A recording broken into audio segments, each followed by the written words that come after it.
Hey guys, welcome back to the channel. I'm Jess, and in this video I'm going to show y'all how to put string on your 56 volt Ego cordless string trimmer. Let's get right to the video.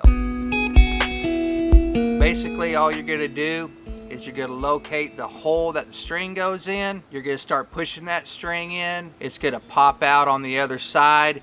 You're going to grab it and then pull it around, and you're going to want to put on about 13 to 14 linear feet of string. Now if you just put on way more than that, depending on the diameter of the string, you could get jammed up in there easy. Cut that string, and then after that all you got to do is start winding it up. So just put your hand on the front of the head and start turning the head clockwise until that string gets all the way wound up.